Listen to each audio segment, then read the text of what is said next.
औज़ुबिल्लाहिमिनश्शैतानिर्रजीम बिस्मिल्लाहिर्रहमानिर्रहीम। 10th class chemistry में आपको एसएलएस स्टूडेंट्स वेलकम है। बेटा, जिस तरह से ईद से पहले हम पिछली क्लासेस में आपके साथ general properties of acids discuss कर रहे थे, तो आज हम पेज नंबर 29 अपनी बुक्स को ओपन करें। जनरल प्रॉपर्टीज़ ऑफ बेसिस जो हैं वहाँ से अपने काम का आगाज़ करेंगे। ठीक है बेटा, तो आइए आज का काम हम शुरू करते हैं आपके साथ।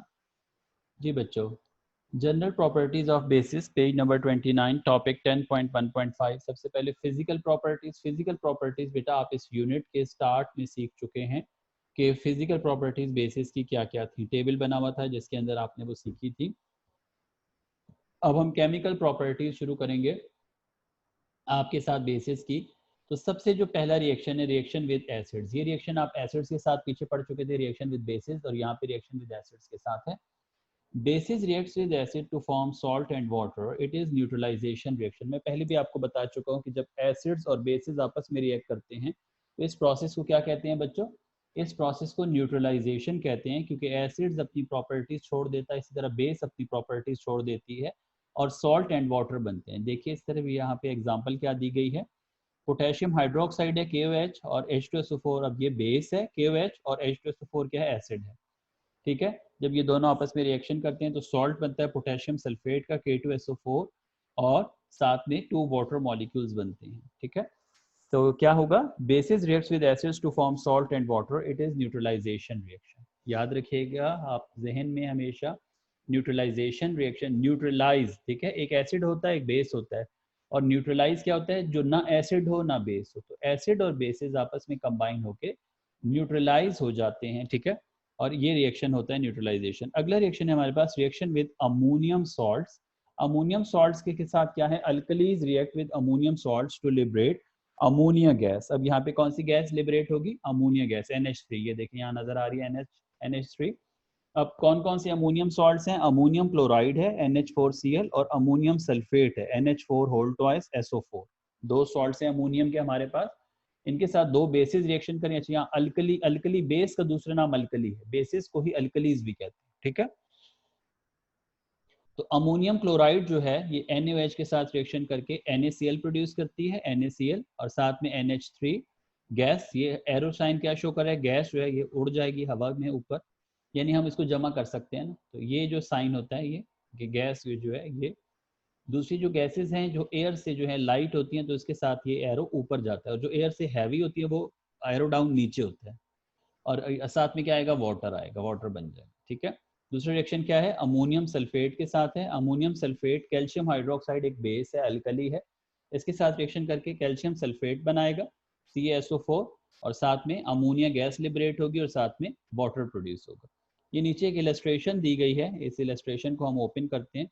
अगर ये ओपन हो जाए तो इसमें देखें ये एक एसिड है और एक बेस है। ये जब दोनों इकट्ठे एक कंटेनर में डाले जा रहे हैं तो कौन सा प्रोसेस हो रहा है? न्यूट्रलाइजेशन। ठीक है, तो हम दो रिएक्शंस जो हैं, दो केमिकल प्रॉपर्टीज पढ़ चुके हैं। पहली property basis reacts with acids और दूसरी basis reacts with ammonium salt. अगली हमारे पास जो बेसिस की रिएक्शन है वो है प्रेसिपिटेशन ऑफ हाइड्रोक्साइड्स। ठीक है, अच्छा इस रिएक्शन को थोड़ा सा समझ लिया। इसमें सीरीज ऑफ रिएक्शंस हैं, बहुत ज़्यादा रिएक्शंस हैं। बेटा अल्कलीज जो होते हैं ये प्रेसिपिटेट्स प्रोड्यूस करते हैं इनसॉल्युबल हाइड्रोक्साइड्स। जो इनसॉल्युबल हाइड्रोक्साइड्स होते हैं वो पानी के अंदर डिजोल्व नहीं होते और जो हैं वो प्रेसिपिटेट। प्रेसिपिटेट क्या चीज़ होती है? उर्दू में इसको रसूब कहते हैं। प्रेसिपिटेशन ये है कि जिस वेसल में ये रिएक्शन हो रहा होता है उस वेसल की बेस में ये बैठ जाते हैं, नीचे तह के अंदर ये बैठ जाते हैं। ठीक है, समझ आ रही है बात? तो ऐसे जो भी सॉल्ट्स जो तह के अंदर बैठ जाएं, ठीक है, वो प्रेसिपिटेट्स कहलाते हैं। ठीक है, तो अब इसके कौन कौन सी रिएक्शन हैं हमारे पास देखते हैं। When added to a solution of salts of heavy metals such as, अब हैवी मेटल्स के जितने सॉल्ट्स हैं वो सारे के सारे, जिस तरह कॉपर सल्फेट है, जिंक सल्फेट है, ये देखें आप यहाँ पर, मैं आपको दिखाता हूँ करीब से।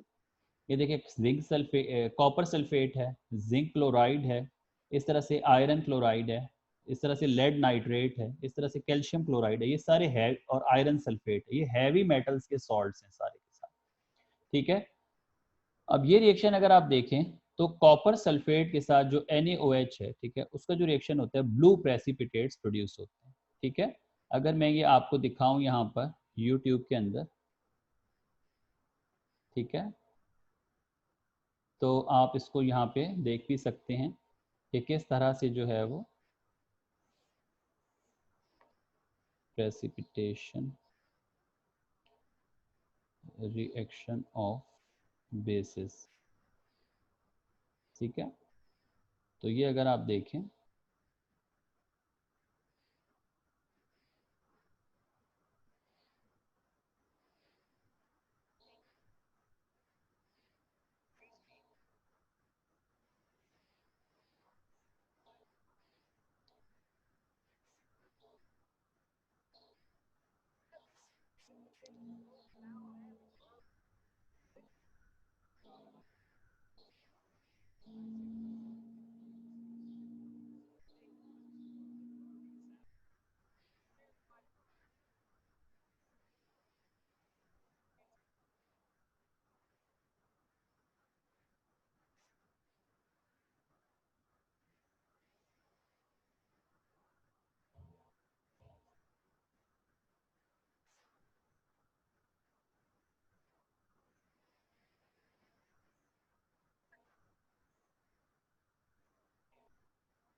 ठीक है बेटा, ये आप प्रेसिपिटेशन रिएक्शंस जो हैं ये आप यहाँ से फिर यूट्यूब पे जाके ये देख लीजिएगा, ये बहुत मज़े का है, आपको ये बिल्कुल बहुत अच्छी तरह से समझ में आ जाएगा, ठीक है।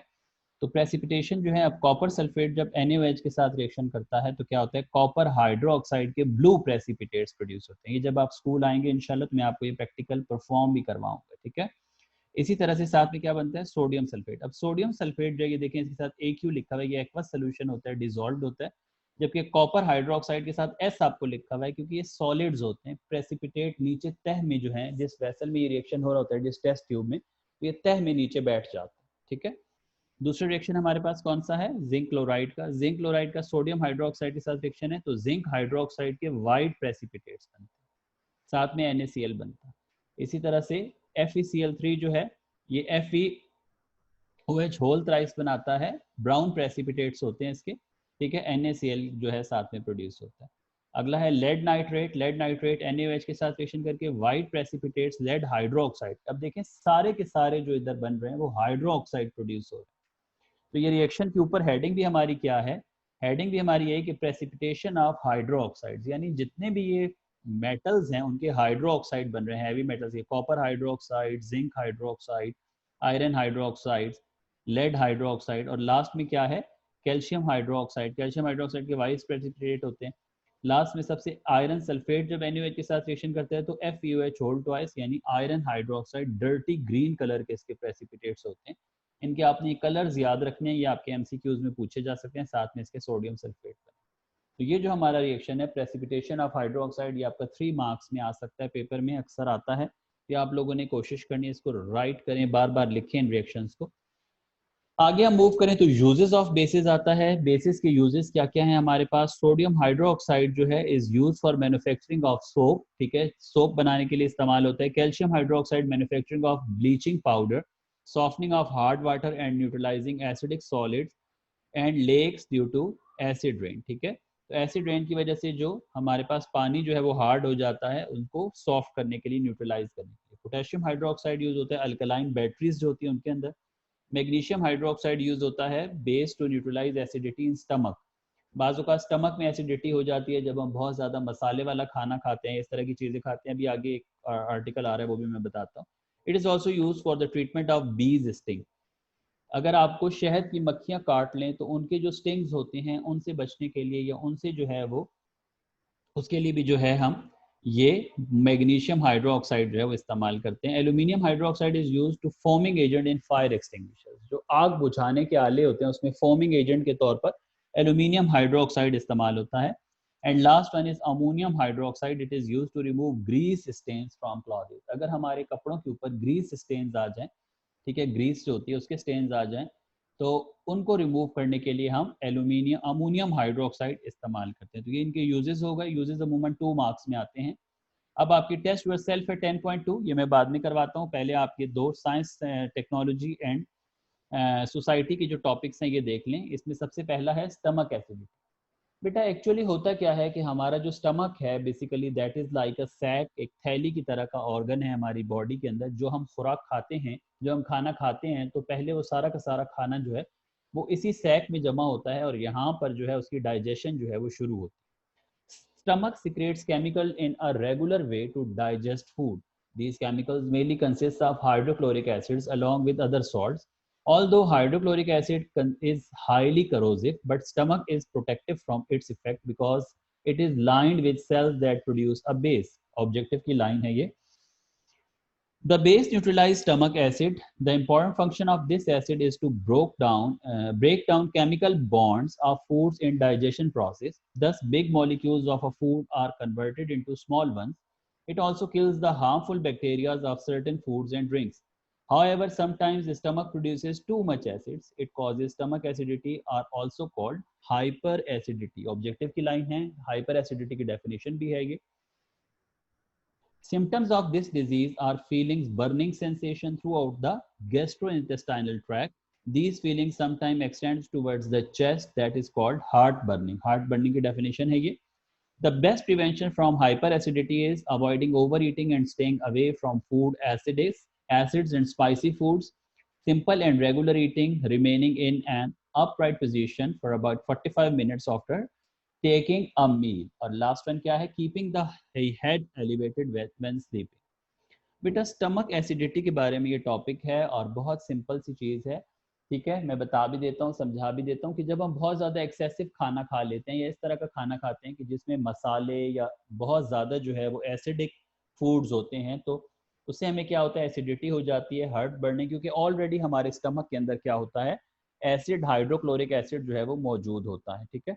तो उसकी वजह से हमारा जो स्टमक होता है, क्योंकि उसके ऊपर बोझ पड़ता है, ठीक है। तो इससे बचने के लिए यहाँ पे 3 जो है वो प्रिवेंशंस दी गई हैं। सबसे पहला क्या है कि हम जो है फैटी एसिड्स और इस तरह की जो स्पाइसी फूड्स हैं उनसे हम दूर रहें। दूसरा, सिंपल एंड रेगुलर ईटिंग हो। उसके बाद अपराइट पोजीशन में रहें 45 मिनट खाना खाने के बाद। खाना खाने के फ़ौरन बाद जो लोग लेट जाते हैं उसमें भी प्रॉब्लम होती है। और दूसरी चीज़ ये कि सोते हुए अपना जो हेड है, ठीक है, जो हमारा सर है उसको एलिवेट, यानी हम तकिए जो पिलो यूज़ करते हैं तो वो पिलो जो है प्रॉपरली यूज़ किया जाए ताकि जो है हमें हमारा जो हेड है वो ऊपर रहे, ठीक है। अच्छा, नीचे है process of etching in art and industry. बेटा हमारे पास ग्लास के ऊपर या फिर डिफरेंट मेटल्स के ऊपर एचिंग वर्क होता है जिसको हम खुदाई का काम भी कहते हैं। शीशा खुदा हुआ होता है या कोई भी मेटल जो होता है उसकी एचिंग वर्क होती है। इस एचिंग वर्क में डिफरेंट वैक्स स्टेंसिल्स होते हैं और इन स्टेंसिल्स के ऊपर भी हम डिफरेंट किस्म के जो है सॉल्ट्स यूज़ करते हैं, केमिकल्स यूज़ करते हैं। आइए इसको सीख लेते हैं क्या है ये। The process of etching on glass is carried out by using a wax stencils. Stencils is placed on area of glass or mirror that are to be saved from acids. ठीक है? The glass or mirror is dipped in hydrofluoric acid, sorry. The acid dissolves the exposed parts of the glass, thus etching. This process has been very dangerous because the acid would damage the skin and tissues of artist's body. Although it is dangerous to deal with acids, yet etching does with acids is very attractive as compared to using other chemicals. तो ये जो etching acids के जरिए, तो ये भी उनका use है एक, ठीक है, इंडस्ट्री के अंदर। अब हम चलते हैं टेस्ट योर सेल्फ की जानिब। तो हमारे पास टेस्ट योर सेल्फ 10.2 है। मैं उम्मीद करता हूँ 10.1 जो आपकी टेस्ट योर सेल्फ थी वो आप लोग कर चुके होंगे। तो पहला क्वेश्चन है हमारा टेस्ट योर सेल्फ में, when acids reacts with carbonates and bicarbonates, which gas evolved out? जी पढ़ा चुके हैं हम आपको। कौन सी गैस इवॉल्व होती है? शाबाश, कार्बन डाइऑक्साइड गैस इवॉल्व होती है। इसका आंसर लिखिएगा, when acids reacts with carbonates and bicarbonates, carbon dioxide gas evolve out. Example इसकी कौन कौन सी लिखेंगे? कैल्शियम कार्बोनेट वाली लिखेंगे, कैल्शियम कार्बोनेट प्लस 2HCl, ये आपकी बुक में पीछे मौजूद हैं। इज इक्वल टू का मतलब है arrow sign, CaCl2 plus CO2 carbon dioxide plus water, और दूसरी है सोडियम बाइकार्बोनेट की NaHCO3 plus H2SO4 is equal to Na2SO4 plus 2 carbon dioxide CO2 plus water. Next question है, which type of salts produce sulphur dioxide gas on reacting with acids? जी शाबाश, कौन से salt produce होते हैं? जी sulphides and बायसल्फाइड्स, बिल्कुल सही। लिखें इसका answer, acids reacts with sulphides and bisulphides to form salts with liberation of sulfur dioxide gas। Example इसकी कौन सी लिखेंगे? कैल्शियम सल्फेट के साथ रिएक्शन था, कैल्शियम सल्फाइड के साथ। Calcium sulphide CaSO3 plus 2HCl is equal to CaCl2 plus sulphur dioxide plus water. और दूसरा रिएक्शन क्या लिखेंगे? सोडियम बायसल्फाइड के साथ NaHSO3 के साथ। NaHSO3 plus HCl is equal to NaCl plus sulfur dioxide SO2 plus water। Give the uses of sulfuric acid, ये आप पीछे से लिख लें। It is used to manufacture fertilizers, ammonium sulfate, calcium superphosphate, explosives, paints, dyes and drugs. It is also used as an electrolyte in lead storage batteries।